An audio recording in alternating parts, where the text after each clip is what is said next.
in Kansas anymore. Use the Force, Luke. Screen Unseen. Hello and welcome to Screen Unseen, and it is reading week, and we're here at a different time, but late night edition. Exactly, a late night edition, way later than normal. But yeah, we'll start with the movie news then as usual, because we have our usual segments on. So first up, Luke Benson, who directed 2014's Lucy, has cast Rihanna alongside Dane DeHaan and Cara Delevingne in his upcoming sci-fi adaptation of The Valerian. The Valerian will be released on July 21st, 2017. So guys, how do you feel about Rihanna and Cara Delevingne in a sci-fi movie? No. Like, let's just not. Yeah, I don't know about them together. I think they're both good in different movies, but I'm not sure. What about is together. it? The Valerian? The Valerian, yeah. Isn't that something? It's like a comic book, I think. It could be a book or something. It's like a Is it well-known. not part of some other franchise though? No, I don't think so. Apparently, it's really old. Apparently, like Star Wars and all these big sci-fi movies kind of got inspiration from it. It was one of the like original. Ooh, okay. Big sci-fi things. So I don't know much about it now. That Who was else just what was is on it? the news site, but Are they the two main characters, or are there other? Who else is cast in it? Do you know? Dane DeHaan is casting it as well, who's in Chronicle, Kill Your Darlings. What else is he in? He was in The Amazing Spider-Man 2 as well. But they're like the two main female leads. Is that Yeah, they are, yeah. Ah. So I don't know. I mean, like Rihanna, like obviously she probably has improved. Like if she's doing this, she's probably been training her acting since like Battleship, Hopefully. which is a very Yes. small role in a very bad film. Which, to be fair, she wasn't given much to work with there because it was such a bad movie. But I mean, her voice acting was good in Home, but I mean that's Yeah. a whole different thing to actual acting. Yeah, and I didn't see Paper Towns, which Cara Delevingne starred in, so I don't know how she is as an actress. Yeah, I didn't see her in Anna Karenina either. Yeah, it's funny having like two like people who haven't like didn't start out as actresses being like the two It's main risky parts. stuff, like, Yeah. if you're expecting the movie to do well. Yeah, I'm not sure how I feel about that. Yeah, especially in like a sci-fi movie, like if like it's not like you would be trying to get like their fan bases to come and see it because it's a sci-fi movie, Yeah, and they have quite like different fan bases or whatever. So definitely. And you would kind of expect to kind of get someone who was in a sci-fi movie to draw in that audience. At least one one of the main people to be a sci-fi like star. But yeah, well, it'll be interesting. When does it say when it's supposed to be coming out? it is out July 21st, 2017. And Luke Okay. Benson, have you seen Lucy? Yeah, A lot Yeah. of people didn't. It made a lot of money though. it did. So- I really liked it up until the end. Yeah, That's it what got a most bit. people think. Yeah, it was really, really good until they had the kind of shootout that when it was kind of. Considering how the other Yeah, rest. good one, Siobhan. Good one. I'm just gonna not talk. No, but like I really liked the movie up until a certain point. Even though I still came out of it and like enjoyed it. Yeah, I really enjoyed it. There were some things that were off throughout the entire movie, and the end kind of just made it a bit too far-fetched. Yeah. But it was a good movie. Like, it was sci-fi. Like, obviously that wasn't going to be happening in real life. So. Exactly, yeah. And Scarlett Johansson did a great job with it as well. Yeah, so, exactly.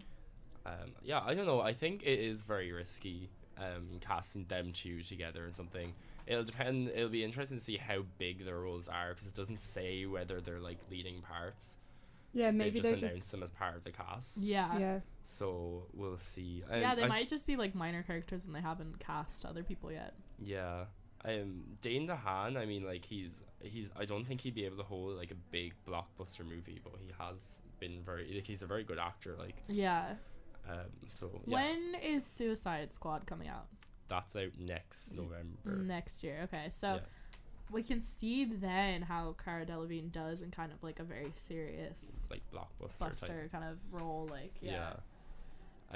And she's not over because there's so many people in that movie. Like it'll be interesting to see how much time they give to her as well. Yeah, exactly. Yeah, because she's getting like the least press, I think, or she's one of the few that is getting the least press out of that whole group. Yeah. It's crazy. That's the one thing about Suicide Squad is I'm so interested to see how they're going to deal with all these characters. Like, there's so many characters. I think it's good that they made her look nothing like herself. she looks so different. Yeah. But yeah, we'll see how she does in that. Then we'll know. And as for Rihanna, I mean, we don't know. We don't really have much know. to judge her on, but like exactly, she hasn't really been in that much, and I don't know. She was good in the Bitch Better Have My Money video, if that counts. But yeah, so next then, Gary Ross, who directed The Hunger Games, is set to direct a female version of Ocean's 11, starring Sandra Bullock. The movie has been in development since 2014 by the original film's director Steven Soderbergh and George Clooney. So, would you be interested to see a all-female Ocean's 11? I think it'll be interesting because like the whole like quirks with like Ocean 11 and the rest of the movies in that series is that it's like a bunch of men working together, and they kind of bicker, and they kind of have like, I don't know, bitch fits with each other. And it'd be interesting how they'll put women into it without kind of undermining them, if that makes sense. Yeah. Because it could go horribly wrong putting like a full like group of women that are supposed to be bickering but also taking down like casinos. Yeah, maybe it was surprises. Like it's like when it's not exactly the same thing, but like when Bridesmaids came out, everyone was like, "Oh, it's the female Hangover." Yeah. So maybe this, Yeah, but then it that's wasn't true. exactly like the Hangover. So maybe this will. Yeah, I feel like though it's kind of it's happening with a lot of things now. It's like you're getting like female Ghostbusters, female. There was something else that was doing an all-female thing, and it's kind of like, I don't know. It depends on the they're rest of the successful. cast, I think.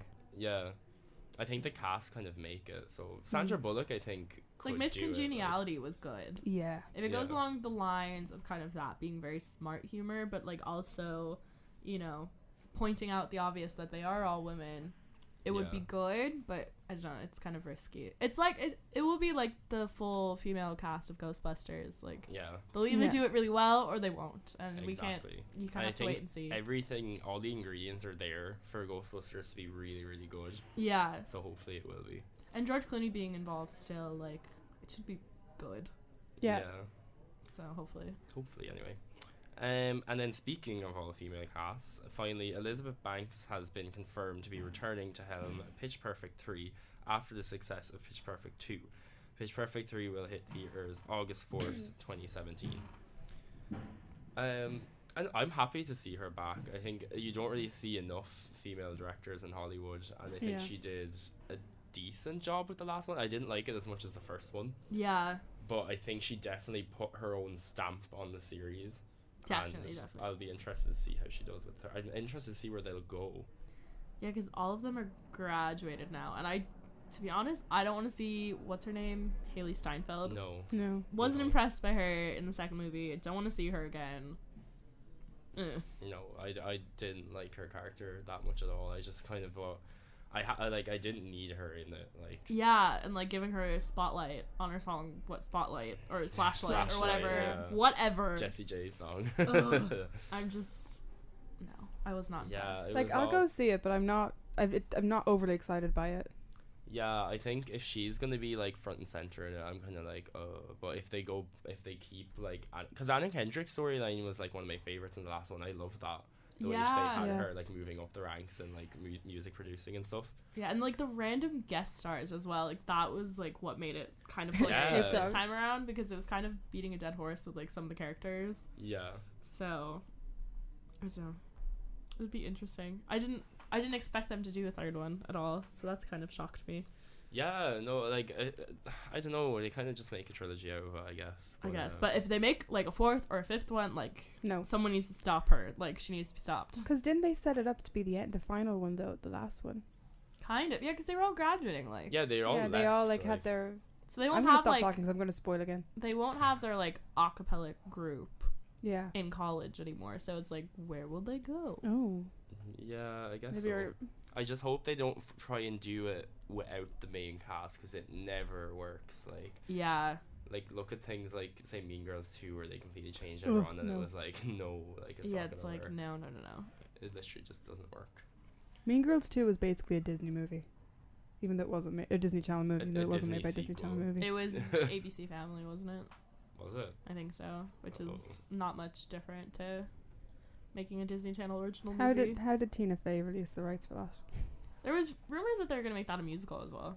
Did you know that? Yeah. Mean Girls 2? No, just Mean Girls. Just Mean Girls. That would be quite interesting. interesting. One thing, off topic, but what do you think about the Harry Potter, like, 8 basically being released as a play instead of a book or a film? I think that's a better idea than releasing a film, to be honest.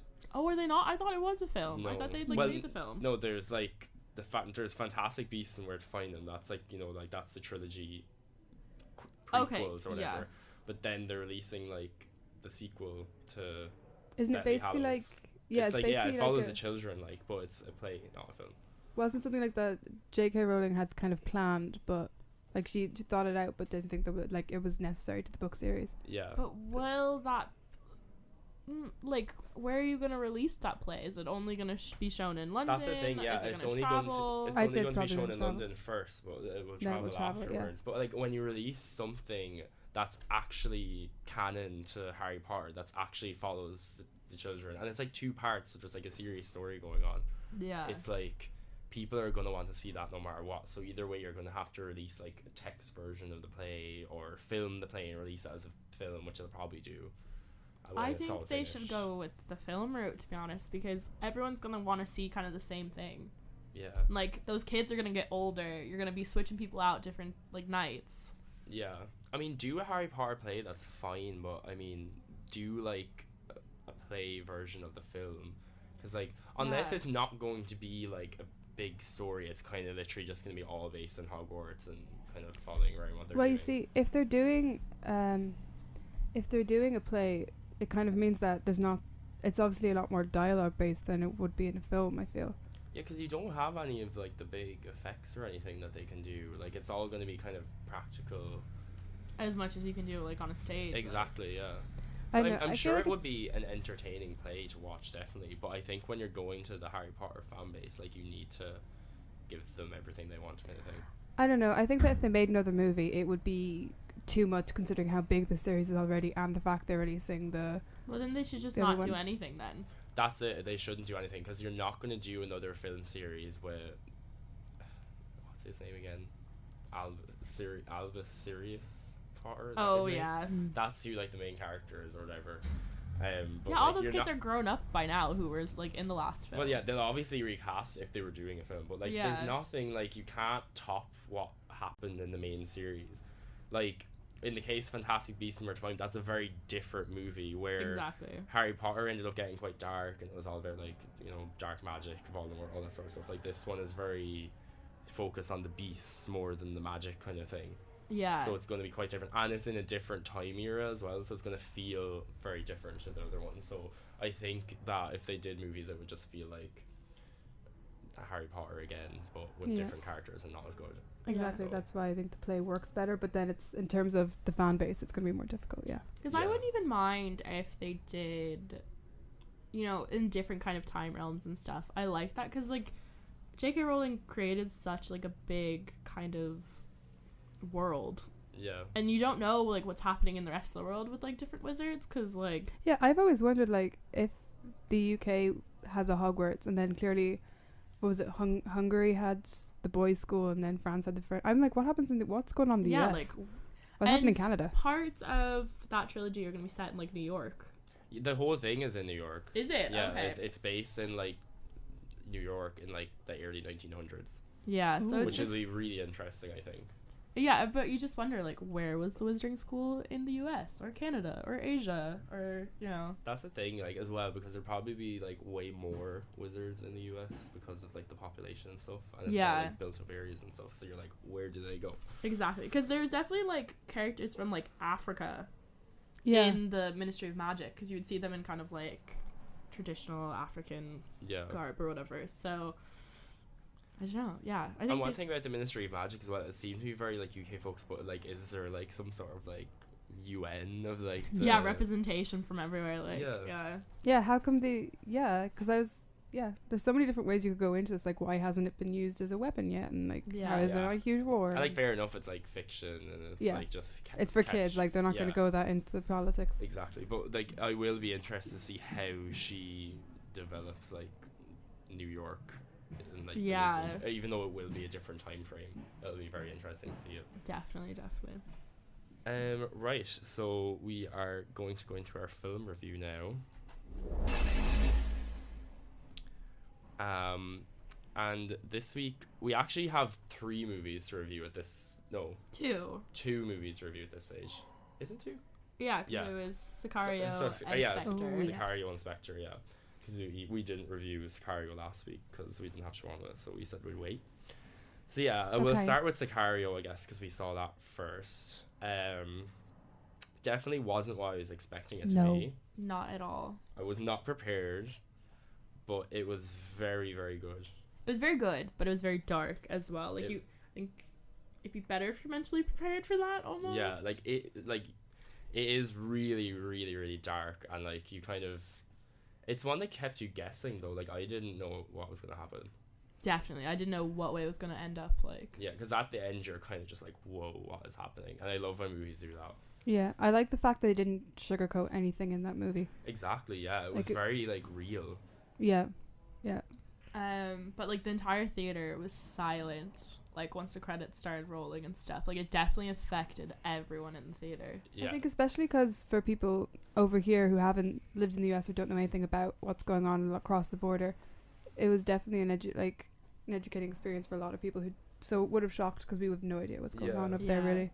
And even like the coverage of like stuff that does happen in Mexico doesn't get world coverage. Like no one really talks about it. I remember so last year or 2 years ago when there was a bunch of there was a school bus of children went missing. Like it was 2 weeks until like that actually made kind of headlines anywhere else in the country, and there was like a bunch of people that their bodies showed up but they didn't have heads and stuff, and that didn't make news or anything, and it's crazy. Like it's a full-on war down there, but it's kind of ignored. Yeah, it's replaced with the Kardashian news. I know. It's funny as well because it came out like nearly the same time as Narcos, which is like that new Netflix show that's also about like smuggling drugs across the border and like the cartel and stuff like that. So it was quite interesting. And actually, like a week after we went to see the movie, there was like a big massive drugs tunnel. Yeah, that was found. I remember that. Yeah. So that was but yeah, it's crazy what goes on over there and no one even knows about it. So it was they were very like raw. Like they didn't hold back on anything. Like they wanted to give you like a true representation of what was actually happening there. Like they did it properly. Yeah, and actually we were talking about like kind of female characters and stuff and like women in film. I think Emily Blunt's characters was one of like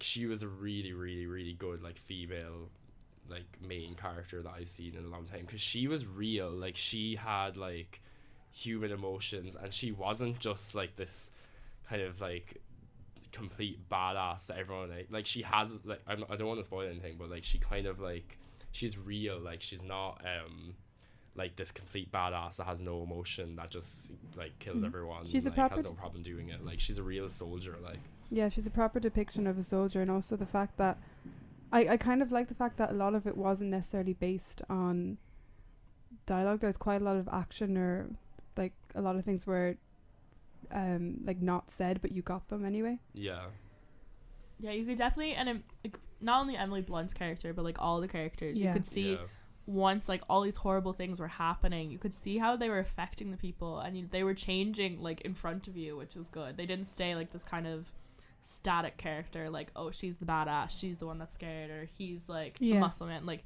it was affecting people because they were real people. So. And they didn't make it melodramatic either. It was very real. Like I'm gonna give anything away now, but it was done the way you could imagine these being in that situation, and you reacting the same way, or other people reacting the same way. You could imagine meeting that person in the street, like definitely.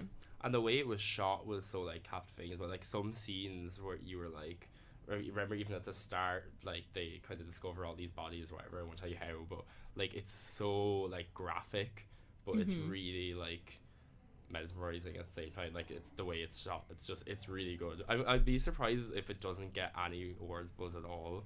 Yeah, it definitely needs to I get hope a it's nod. not forgotten. I hope it's not forgotten even, because it deserves it. Like, because I know like we're heading into award season now, and it kind of came out beforehand or whatever, but it's still in contention and stuff. But I don't know, like I think a lot of categories it could at least get nominated in. I hope she gets nominated for best actress. I really do. She does, because like she apparently like she has like a British accent for real life, and like her American accent, like, you can't tell. Like it's so good, and like the way she plays the character as well is like so like honest, and like she was just really, really good. It was like the best I've seen her ever. Yeah. Just go watch it, guys. Yeah, go watch the Carrier. We definitely recommend that one, but be ready for prepare yourself. Be ready for it to be pretty dark. And then we saw Spectre as well last Monday. Which what was the consensus on that one? I liked it. I enjoyed it, but I much prefer Skyfall. Nothing can beat Skyfall. But I think at the same time, Skyfall, everybody didn't know what to expect because Quantum of Solace was a bit of a letdown before it. Yeah, that's true. I don't think this was a letdown by any means. I don't think this was another Quantum of Solace, but it was just, it wasn't as good. Yeah. It was kind of, some of it was a bit like predictable Bond situations. Yeah, I think it was very good, but it was very like Bond formula. And I think when, like, they didn't really tease in any of the previous films that this was going to be like the main villain of the last like 3 movies, but it ended up it was like, and it kind of was like, it was a little bit of an anticlimax because they hadn't been building up to him before, but now all of a sudden like he's been the puppet master behind all these Bond villains, and he's like done all these things to him, but like we haven't known about it. Yeah, they were like tying up loose ends you didn't even know were there. Yeah. So I mean, it was interesting, but it was like, okay, like did you plan this, or did you just make this happen because you wanted to have this really, really menacing villain? I think they could have set it up better in the previous movies. Yeah. And then also the only main criticism I have is because the Bond villains is what I usually focus on when I watch these movies, and I felt like we didn't get enough of him. We got some of his backstory, but you still didn't get to completely understand the character. And having Christoph Waltz, he was amazing. Is it Christopher Waltz or Christoph Waltz? Christoph Waltz as a villain. Like, you've got one of the best actors play a villain, like, seriously. And I felt like I wanted to know more about Spectre, what it was, and like the whole kind of villain part of it. I felt they should have delved into more. Yeah, because it wasn't like that threatening of a villain this time around. Like, it was just kind of like, oh, this is the bad guy. But even like in all the kind of Bond versus the villain kind of scenes, it wasn't really, I don't know. Yeah, but he, like, Christoph Waltz played him so well. Yeah, like, he did a really good job. Considering he didn't have a lot of material to work on. He wasn't giving enough screen time because basically they obviously want to hold back on the villain because they want this big mystery around Spectre and the villain and stuff, but then they kind of leave it too late that they give you, like, they have a really good scene where, like, they, like, Bond and the, what was his name again, like, Blofeld or something like that? I can't remember, but with Christoph Waltz, and they have, like, this really good dialogue, but it's kind of like, it's not enough, like, we don't have enough of him, I think, for it really to have an impact. Yeah. Maybe if you watched it again, you'd get more of it, more of the different inklings towards the organization. But that's my only criticism, that there wasn't enough on the organization. Or like, even I didn't feel watching them like all together, maybe get more from that. Yeah. But I don't know. And the whole kind of Bond girl this time around, I found it way cringier than any of the other Bond films. Yeah, I think because they're starting to get aware that people are kind of getting fed up of the whole Bond girl format, because, like, obviously, like, you're seeing a lot less of that kind of, like, sidekick kind of thing. Well, not even sidekick, but just, like, damsel in distress type thing. Yeah. And, like, here they were like, okay, well, we have this Bond girl, and they tried to make her kind of tough. Yeah, and, like, she is able to kick ass, but she didn't do any of it. She still ended up being a damsel in distress, except for, like, one time where she saves Bond's ass, but that was it. Like, I just felt, because they also set it up that I thought we were going to see more of Moneypenny, which we didn't, and also I felt that the Bond girl, she just felt so young compared to James Bond. Yeah, but I mean, you've seen that in previous Bond films where there has been a big age gap. Yeah, but you then definitely felt it here. Like, I don't think Daniel Craig looked that, like, he doesn't look very old by any means, but he just looked old away. Like, you could see the age gap more. Yeah, I think you could in previous films. It wasn't even like, I don't know how the scenes were, like, the chemistry was portrayed weird. Like, he got with, like, another woman in the film as well, and I was just like, that was cringe. It was really cringy. Like, there was no need for it. I don't know. Like, I know that the Bond, like, has always been, and, like, always will be this kind of, like, ladies' man, but I didn't mind in any other film, because I was just kind of like, this is how it goes. Like, this is the Bond films. Like, there's a certain clientele that they serve to, that they're like, oh yeah, they want kind of the old Hollywood female in distress. it was just so cringy this time around, and I just didn't know what. It was like too set up, and I was just, I don't know if it was maybe as well that I felt the two women that he does with the like film Bond girl and then the other one, they weren't set up as being kind of as strong and in command as the other ones.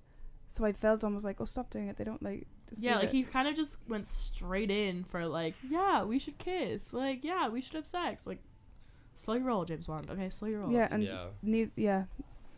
But I still enjoyed the movie, like, but I would have liked to see more. I really enjoyed it, and like the action sequence, even though I thought there could have been a bit more action sequences, just like, which is like usually Bond films have a lot, but the pacing was a bit dodged. Like there was a good gap in the middle where he was with the Bond girl in a house for a very long time, and I was kind of like, okay, we can move it along a bit now. Yeah. But there was still another good while before there was another action sequence. So I wanted to see more of Moneypenny and Q as well.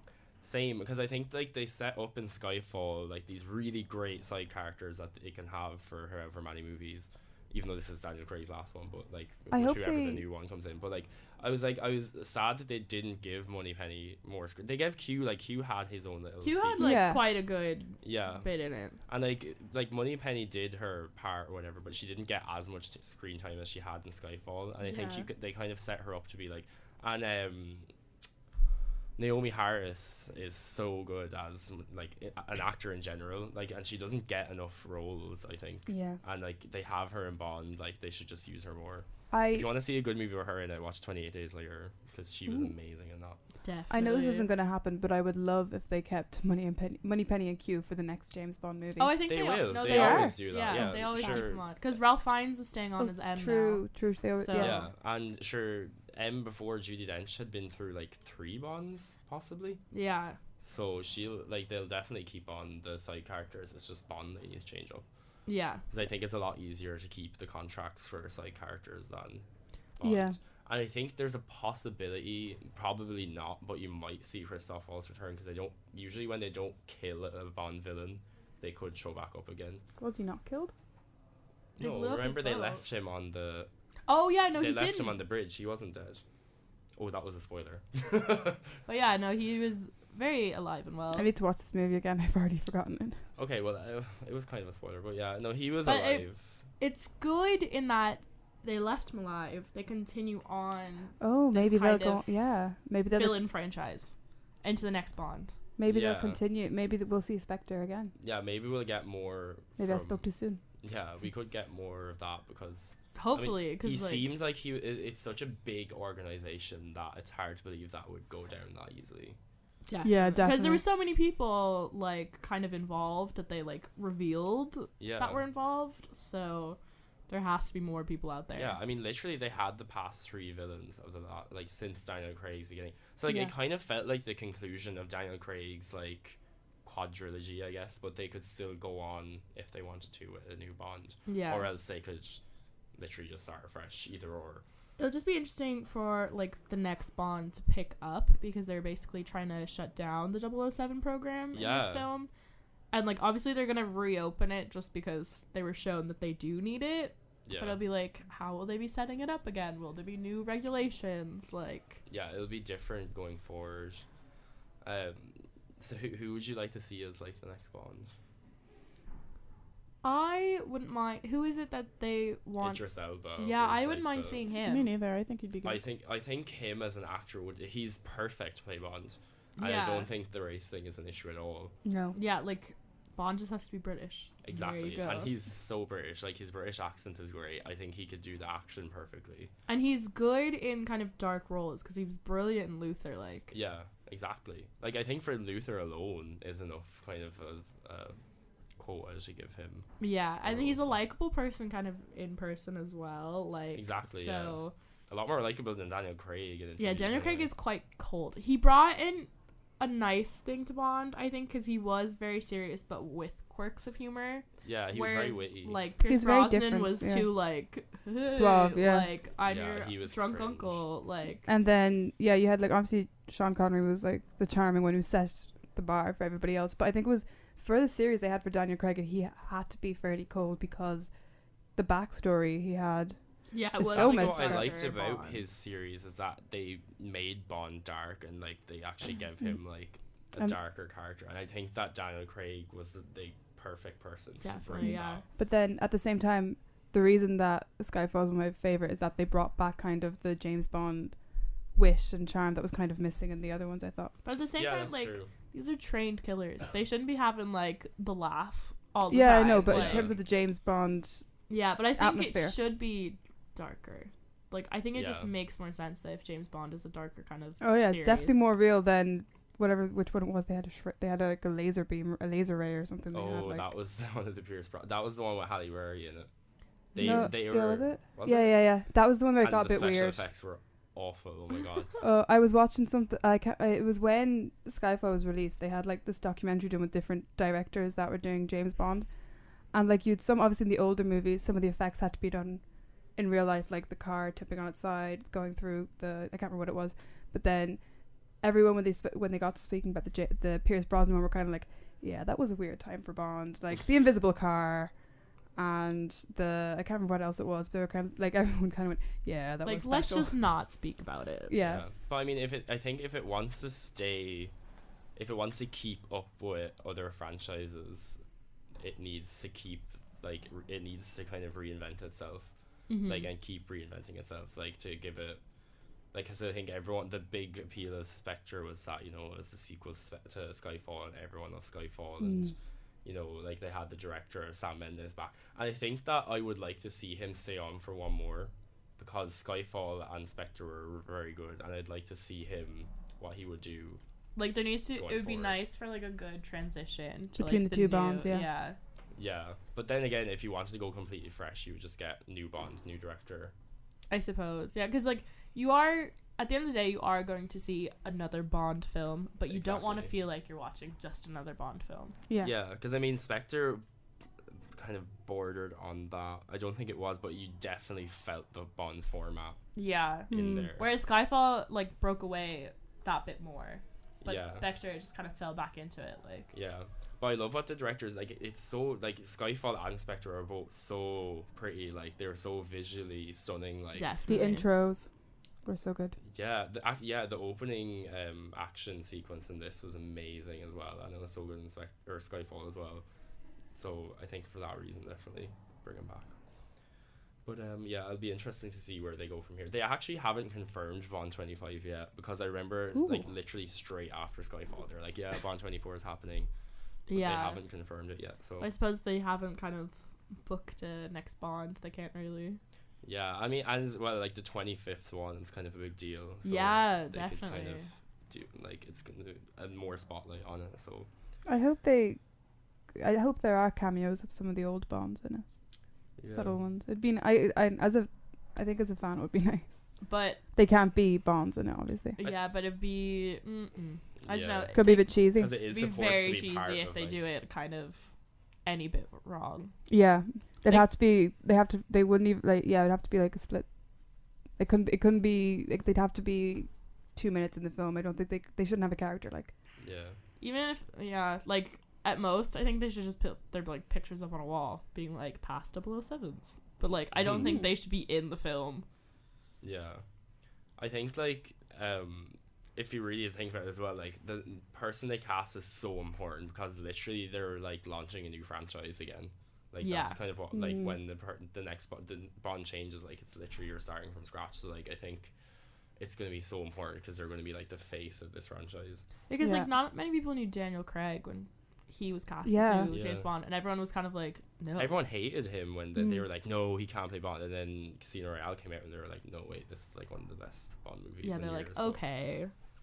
I think that Idris Elba though would he would generate so much interest into the franchise. I think again, that would be. But then you kind of have like the people behind the camera, like the guy that wrote it is all like, oh, you can't have like a black Bond, or you can't. What did he say actually? I know it's not his decision, because like he gave over the rights to it or whatever. But he was like, when someone asked him if Idris Elba could play Bond, he was like, oh no, Idris Elba is too street to play Bond, and he came under a lot of fire for it. I'm surprised. Like, he's literally the opposite. Like, he's so suave. Like, I think he'd be perfect for Bond, but at the end of the day, it's not his decision. It's the filmmaker. So just have to wait and see where it will go. Yes, but yeah, we definitely recommend that you go see Spectre, and definitely go see it on the big screen as well. I think it's one of those. Yeah, I don't think you'll get much out of it on small screen. Yeah. Whereas like Skyfall, I think you can enjoy at home, but I think you'll get more enjoyment of Spectre on the screen. Yeah, we just come up with some sort of grading system here. We do. Yeah. We do. What would you give it out of 10? Let's do that for today. In comparison, like, here's the thing: is it in comparison with old Bond movies, or just comparison with action movies Just in general, like or what spy you would movies? give it out of 10 for someone who was going to see it.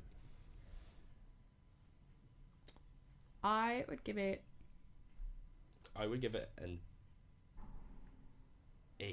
7.5. That's where I was going. Yeah, 7.5. Oh, I was going like 5.5, 6. Ooh. I thought of 6 first, and I was like, that's maybe too harsh if I can try and compare it with other ones. No, I just think like as a film standalone, or just like compared to other Bond movies, just I was not impressed. So 6 from me. Well, there you go. So yeah, we're going to talk about spy movies while we're on the topic of James Bond. Real brief. Yeah, pretty brief. Because we were ranting there, like we went way over time. So yeah, what spy movies come to mind instantly? Man from U.N.C.L.E. was a pretty recent one, like a new reboot kind of film. I really enjoyed that. Yeah, I saw like kind of some people really liked it and some people didn't. Yeah. So I'm just interested to see. I think they've set it up really well, and I think if they do it correctly, if they're going to continue on with the series, it will be really good. I think it got a sequel, but I'm not 100% sure. Yeah, I'm think not they too planned sure. one anyway. Yeah. But I don't know if it's like actually being made. Like Kingsman, another one this year. Oh yeah, yes. that was really good. Another sequel I can't wait for. And that was like an interesting spy movie. It wasn't kind of like your typical spy movie. It was like a totally different take on spy movies. I'm trying to, like, the only other spy movies that I can think that come to mind. I know I've seen a load, but Tinker Tailor Soldier Spy is one I remember. That was good. That's kind of that's an old one, isn't it? 5 years maybe. Oh, was it that recent? I think there was one made in the 70s, and then this was the reboot one. Oh, right, okay. This is the one with I think Colin Firth was in it. Colin Firth. Oh. Don't know. Then I don't know. Would you call what's it called? The Imitation Game a spy movie, or is that just a war movie? I think like, that it does would be involve regarded spies as in a it. war movie. Yeah. Yeah. I'm trying to think. Spy came out this year. That was kind of a different take on it, wasn't it? Melissa McCarthy. Yeah. Yeah. Oh yeah, that was kind of that was almost a parody of spy movies. Yeah. Pretty That was much, good. yeah. It was some cheap laughs, but it was good for what it was. it A was. good. Yeah, exactly. It was really well reviewed though. Like it was like. Yeah, I was critically surprised at that when I acclaimed. saw that. It has like 93. I think so many people were Rotten expecting Tomatoes. it to be horrible that everyone was just pleasantly surprised that they Yeah. enjoyed it. I didn't know Yeah. what to expect, to be honest. Yeah, another like big one this year was Mission Impossible: Rogue Nation. Yes. That was not too bad. That was another one that got very good reviews actually. Yeah. I think just the new like kind of Mission Impossible cast with like Simon Pegg and Jeremy Renner and stuff. It's a good cast. So Yeah. I think that's where they do well. Yeah, because I mean, I saw the first two because I remember I was trying to watch them before the new one came out because I'd seen them a while ago, but I just never got around to like the third one. Or Ghost Protocol was supposed to be very good as well. I've never seen a Mission Impossible movie. Really? Yeah. I think the first one was kind of like the first Three. three were very cheesy. They're so cringe. They're so I enjoyed them for what they were. Like I laughed out loud at some of the things that happened. There's Tom Cruise. It's the second one I think was like because it was such like a naughty's spy movie. Yeah. Trying so hard to be cool. Like it And was there's just so funny. so much Tom Cruise. Like there's too much Tom Cruise. Like that's why I like the new cast because like there's a break from Tom Cruise basically. There's a lot of Tom Cruise has been in a lot lately. I think Edge of Tomorrow was like the best thing he's been in recently. Because I love that movie. And what else? He was in Oblivion as well. That sci-fi movie. Yeah. He's kind of like he's been in like these big blockbuster things a lot. And he over does the like all last his own years. stunts. I think that's why like he. Yeah, that was a big thing about that scene in Rogue Nation where he's like hanging off the plane, because it was like he actually was hanging off the plane. Yeah, and like he climbed the outside of that tower in Dubai and stuff, and I mean, fair play to him at this stage, being able to Yeah, hang off a exactly. plane. Like, it's quite interesting. But other spy movies, I don't know. Johnny English. Does that count? It is a spy movie. It is a spy movie. There's like parts of that I found really funny. But it's one of those movies that I think it's funny when you watch it with people, because other people's like laughs make you laugh at some stuff. If that makes sense. Yeah. It's like it's not. Yeah, like I mean I enjoy it, but I take it for what it is. It's a like yeah. It's there. It's very Rowan Atkinson like. It is a spy movie. Yeah. The 39 Steps. Has anyone seen that? No. Alfred Hitchcock, very good spy movie. It's like the stage play is better than the movie, I felt. But yeah. That's my contribution there. Yeah, I think a lot, like, I always think when I hear, like, actual spy movies, I always just think of that kind of, like, cheesy, like, naughty spy movie. Like, yeah, I think of cheesy Charlie's movies. Angels. Yeah. And, like those early Mission Impossibles and stuff like that. yeah. Johnny English, like, just, like, really cheesy, kind of like, Definitely. oh, look at this gadget, and, like... Yeah, like, there's open the always store. that, like, trope of, like, these are all your gadgets, and, like, they'll show you Yeah. everything, and you're just like, okay. Yeah. I don't know. That's another thing. Actually, that's one thing I like about the new Bonds, is they've totally cut down on that. Like, they still have the cars. But there's not, like, a Makes full, like, 5-minute run-through of, like, this full table of gadgets being like, wear this, you'll use it this time, and Yeah. then you can predict, like, when, like, the gadget will, Yeah. like, Yeah. come Although he up. did have the blowy up watch in this one. That was True. like a thing. But he didn't have anything in the last one, I don't think. Nothing extremely cheesy, anyway. Yeah. Nothing, like, stood out to being, like, the very cheesy prop to, like, how he's gonna win. Yeah. Other spy movies, Salt. I haven't seen it personally. No, I haven't seen that. The Tourist as well. Salt is the one with Angelina Jolie. It was kind Okay. of her first big thing she did in a while. Well, not first big thing, but Yeah, because I remember it being out. I don't know if I saw it or not, though. yeah. Have you seen Wanted? That's not really a spy movie per se. It's more like an assassin's tale kind of thing. But I think assassins and spies are quite. Yeah. You can put them under the same Yeah. category because they're quite similar in style. But that was really, really, really good. I really like that. It's kind of like it's based off a comic book, and it's Yeah. like really like crazy. Is the thing where Dodge the Bullet comes out of? They always take the piss out. Oh, yes. Yeah, it's that one, and it's really, really good. I suppose, like, the Bourne films could fall under the category Yeah, as yeah. well, which I love. Yeah, I like the Bourne movies. I haven't seen the one with Jeremy Renner, the new one yet. Yeah, like, if we just pretend that's not part of the series, that'd I be don't great. even think Jeremy Renner is coming back for Mission or not Bourne 5. Yeah, I think Matt Damon has come back, like, for... Yeah, he's just taking back the role. and Yeah, Jeremy because Renner everyone has was to just leave. kind of like, no, let's not go there. Like, he wasn't bad. If it was, like, a completely separate film, it would have been fine, but it was Yeah. just... Because I remember before it came out, like, everyone was gearing up Jeremy Renner to be this big, like action star. 'Cause he's like, oh my god, like, he's the new Bourne, he's, like, in the Avengers, he's in Mission Impossible, he's, like, this big action star, and then, like, that Bourne didn't do very well. And it was kind of Yes. like, oh. Let's just not mention it ever again. Yeah. Because he's a really good actor. Like, I love Jeremy Renner. Yeah. I love Jeremy Renner, too. He was so good in, oh my god, what's that movie? American something. It came out like Oscar season last year. You're not talking about American Sniper? Yeah. No, the year That's- before last. It had like Jennifer Lawrence was like the ditzy. Oh, Uh, American Hustle. American Hustle. That's Yeah. it. Still haven't Yeah, seen he that. was so good in that. I loved him in that. Another movie that apparently is classified as a spy movie is Argo. Yeah. I love that movie. I Argo- do watch that. That's I like a haven't seen that real yet, life actually. Argo. Or A real life spy Argo. story. Real life. Spy story, even. Can we speak? No. Like, on this Can you show? English? But yeah, no, that is a really good one. I totally recommend watching that.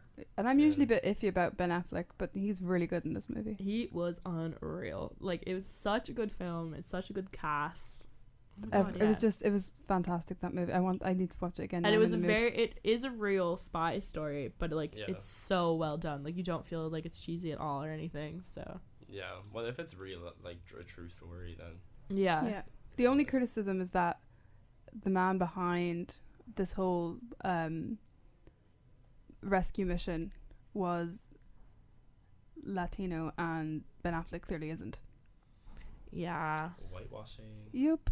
But like Ben Affleck was the director, so he just kind of like do forced whatever he himself into the role. Exactly. But That's why He was still good in it, but it just wasn't. Given that it was a true story, it wasn't 100% accurate because of that. Yeah. The Ben Affleck is like he is saying that he wants to like direct his own Batman movie because he's Batman now, so he could do that. So Yeah. you know, I'm No, still stop it. not. It's not right. Okay, I'm not even like Ben Affleck as Batman. I'm totally okay with that. I think that's great casting. I'm just not ready for Batman to come back yet. Yeah. No. See, I'm not ready for him to be Batman. I don't want him to be Batman. I don't want him to be I want Batman. Henry Cavill to stop being Superman. I think that series just needs to die. It's not because like Man of Steel is like the foundation now of the DC's like. I know, but Man of Everyone's- Steel was so bad. Like, Yeah, build it a was stronger so bad, foundation. and everyone's like, "Oh yeah, like stop hating on that." See, it's like no, fundamentally, it was a bad movie. it was just Everything about it.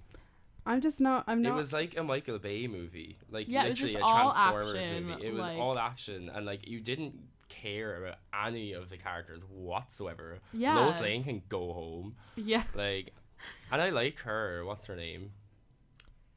Oh, who even played her? I don't even remember. She was in American Hustle as well.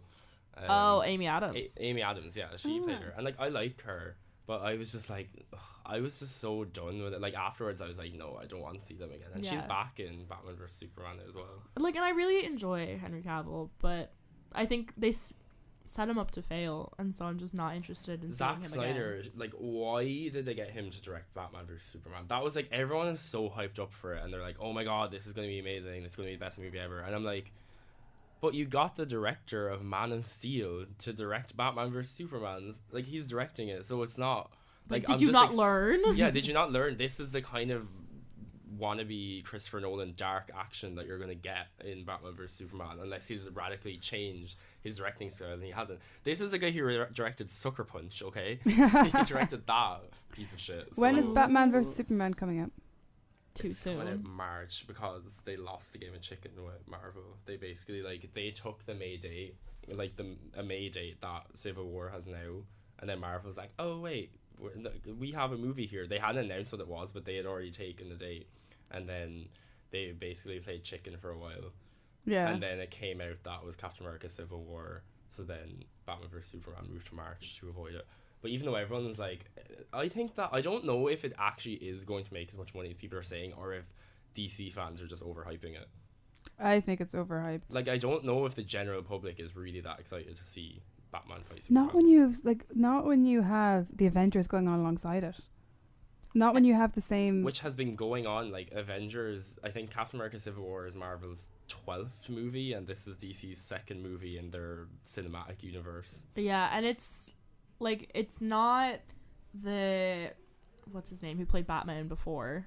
It's Christian yeah, Bale. that's I think It's not like, Christian it's not Bale, Christian so like Bale. you're not having those fans come like and supporting And Christopher that. Nolan isn't directing it either, so And like Superman like didn't get that much of a fan base from that movie. it So did though, because you always have DC fans behind it, like. but like it didn't gain but like not many outside like the new DC ones. fan base. Yeah, Yeah. I don't think because I think it made a decent amount of money, but I think everyone was like, "Oh, Ant-Man is like made no money and all this." Ant-Man nearly made is almost after making as much as Man of Steel now.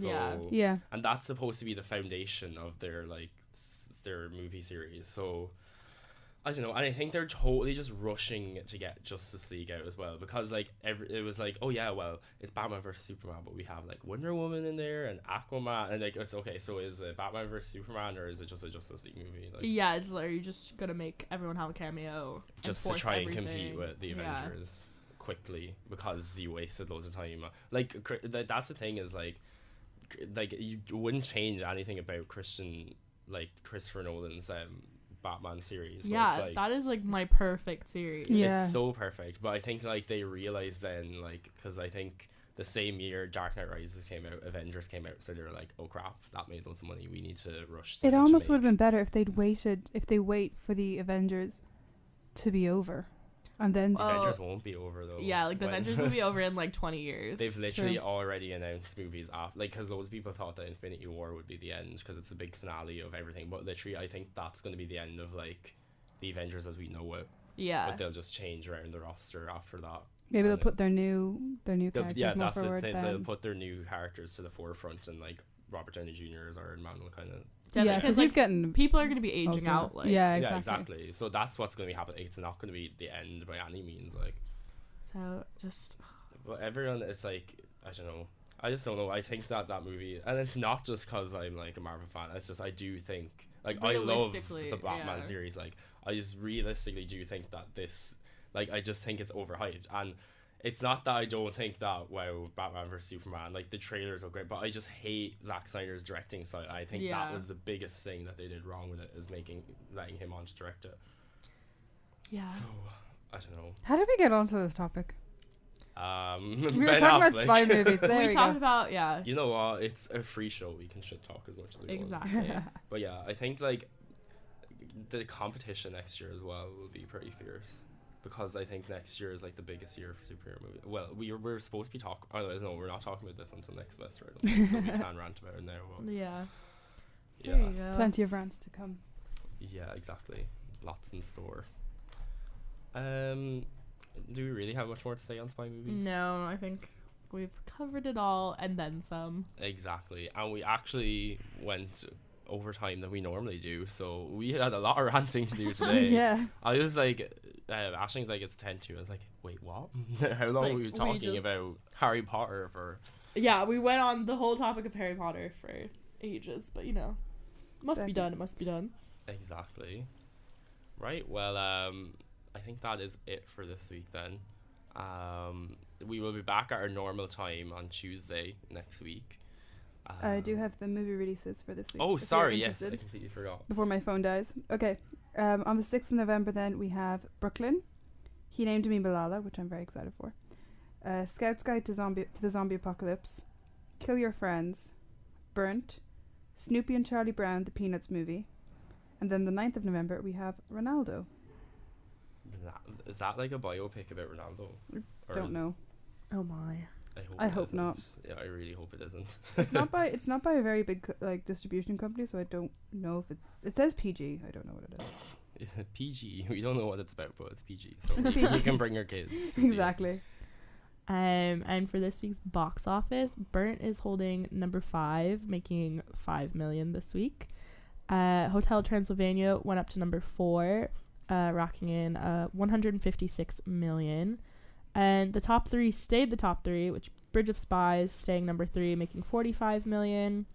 Goosebumps making $57 million. And The Martian is holding number 1 still, making $182 million. It deserves it. It's a good one. I think it was such a good time to release it as well, because it's literally getting no competition at the minute. Yeah. And you know what fact I read today? In the Martian rover, every year on, what was it, May 5th?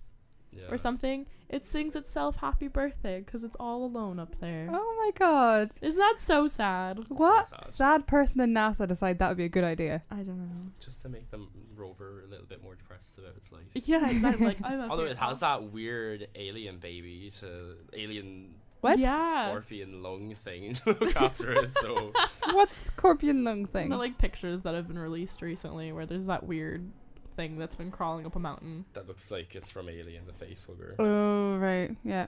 Can I just say about the movie releases, I'm disappointed that I've heard nothing about the He Named Me Malala film, except that I saw one poster near the Rotunda Hospital on the bus on the way home. What is it? It's about Malala, the girl who won the Nobel Peace Prize, who got shot in the head in Afghanistan. Oh yeah, I didn't know they were making a movie about her. Neither did I, and I'm like, this is such a big topic. It must be quite a small company. I think it's more of like I think it's like a documentary thing. So it's a documentary indie film. Like they obviously didn't have much of a budget to market it. So, but I'm still a little bit surprised there's not much more buzz about it, because recently there was some buzz around celebrities saying, yeah, why do people are so obsessed with 18-year-old Kylie Jenner who's had nothing done but surgery to her face, and then Malala's 18 and has opened a school and.